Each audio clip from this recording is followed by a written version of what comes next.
Okay, my name's Mike Treloar. I'm a director of Pacific Haulage Limited. I'm one of 3 owners of Pacific Haulage. Pacific Haulage was formed in 1985. We moved into Gisborne to service a 5-year Forest Service contract, carting logs from the then Patanamia Forest and Whairara forests into Pacific Pine Products, which unfortunately for economic reasons failed. Part of our reason for coming to this area was a little thing we now know as the Wall of Wood. There was a lot of wood planted here for environmental reasons, mainly because the hills, which had been denuded of the existing vegetation and forestry, were slipping into the gullies with the rainfall and disappearing away out to sea. So the forests were planted to retain all of that, and it became a point where they become commercially viable to harvest and send to a market.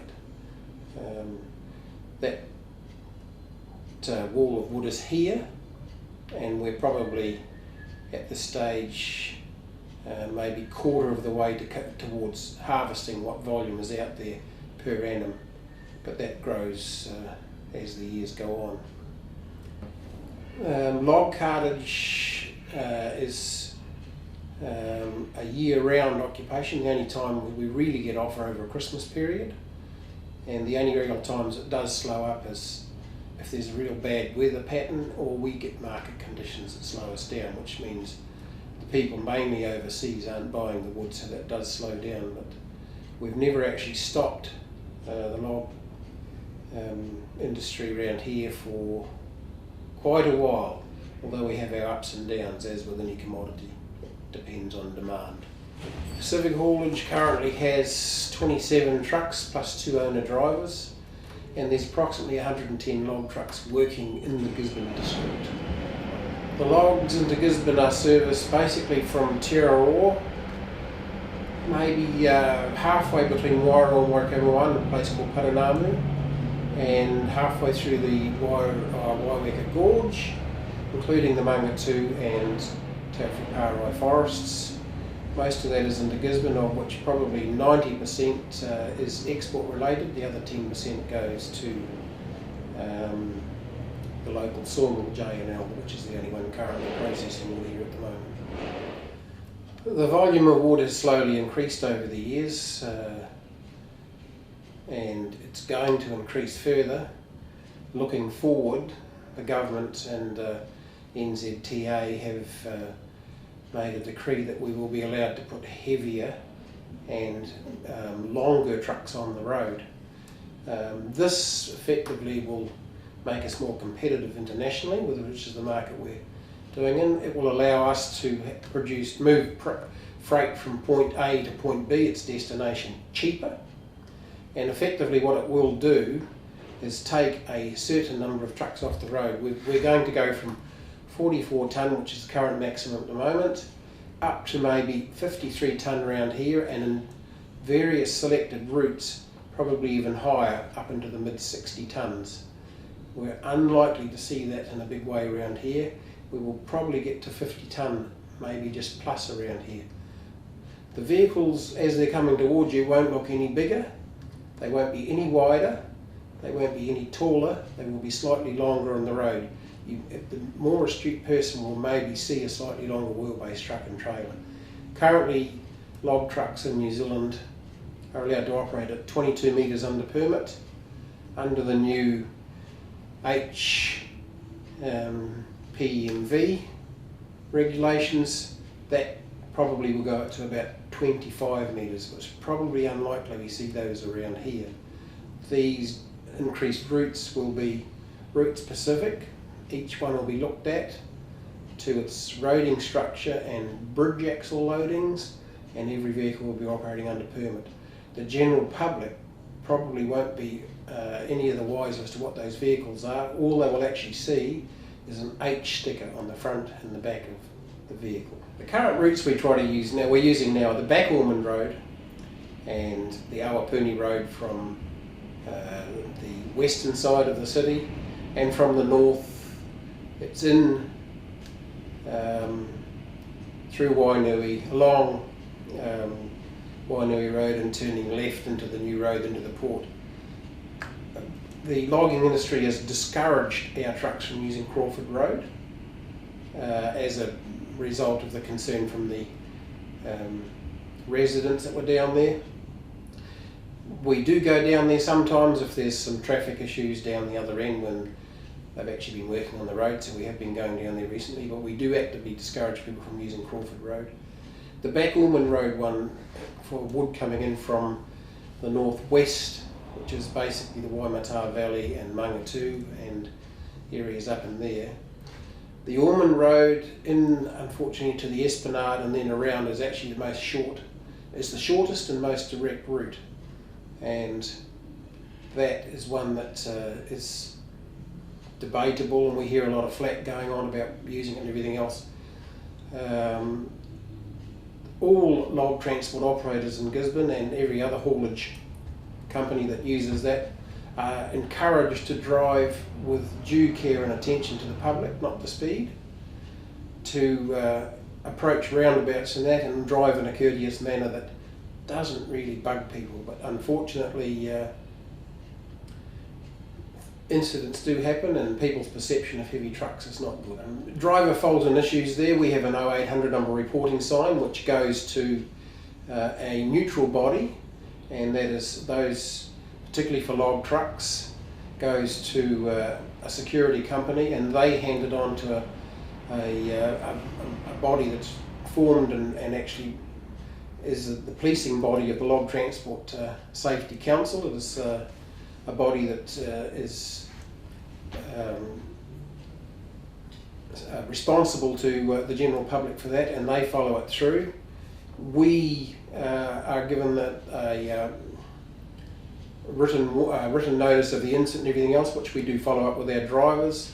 Police may be involved, but the drivers do get to ask what happened on their side of it, and if the public do put their numbers down on there, we invariably get back to them and talk them through the issues and where we come from, and if we find drivers at fault, they are admonished and told not to do that. But usually there's as always, there's two sides to the story, and it is followed through. The log truck driver's job is not easy. Most of them are working up to a 14-hour day with the breaks in between. They're allowed to work a maximum of 11 hours, a 5.5-hour driving break, and then they must have a half-hour break. But that doesn't mean to say they continuously drive for 5.5 hours. Around here they don't, but they do work up to a 14-hour day with at least one complete hour's rest in that 14-hour day. And then they can do up to 4 trips a day from the various forests around here into the port. Depends on what distance they're coming from and where they're going to. And it's particularly trying around here because we work in very difficult terrain. The roads aren't good, the roads aren't very wide, and we have lots of issues to deal with. Primary one first thing in the morning, and at night is stock on the road, particularly in the area north of Gisborne. You have to contend with stock.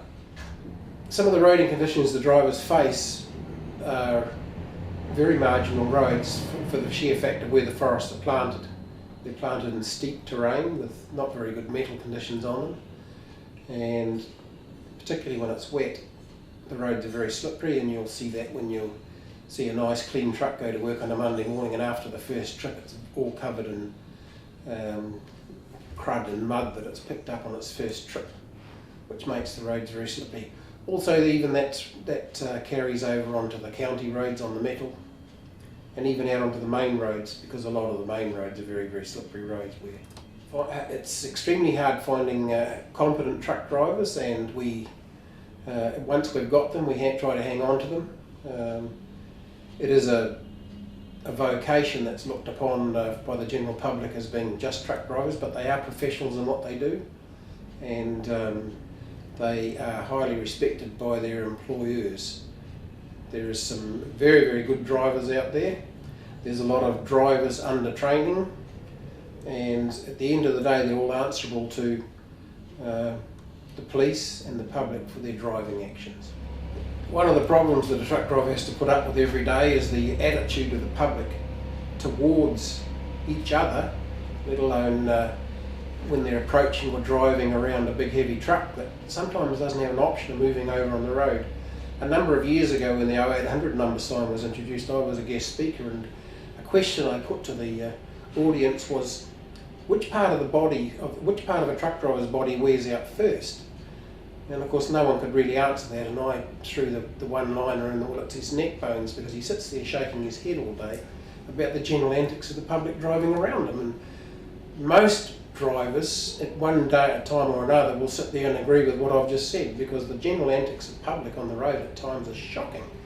They're in the wrong place at the right time, either travelling too fast or overtaking in places they shouldn't be.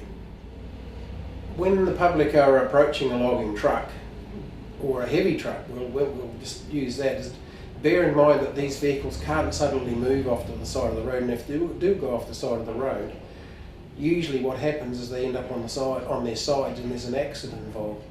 So don't cut them off, don't force them off the road, and please don't overtake them in places where it's extremely dangerous, and we see too much of that around here, particularly around here. They will move over and let you pass when they consider that it's safe to do so, and we ask the public that they have patience, because invariably a lot of the accidents involving trucks and cars are caused by people overtaking in the wrong places. Sometimes the truck doesn't have an option to move, and if the truck does move and it does fall over, a lot of the times the general public aren't aware of what they've done and they carry on, but the truck is lying on its side.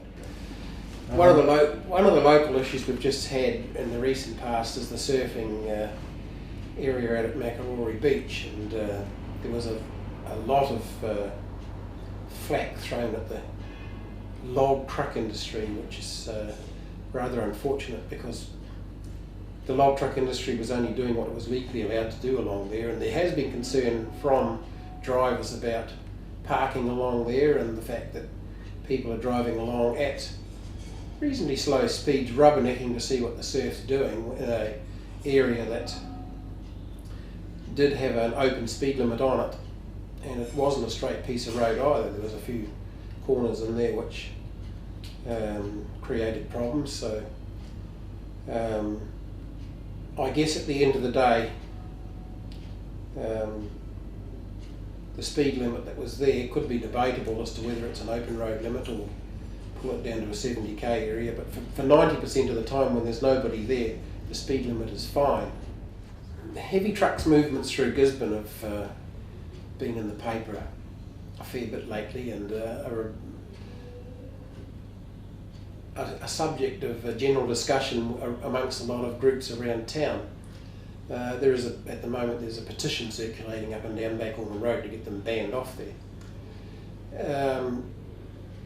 I think if we have a look back and go back about 20 years, we'll find that there was government money put to make Back Ormond Road a bypass for vehicles coming from the north, so that it didn't actually have to go through the city.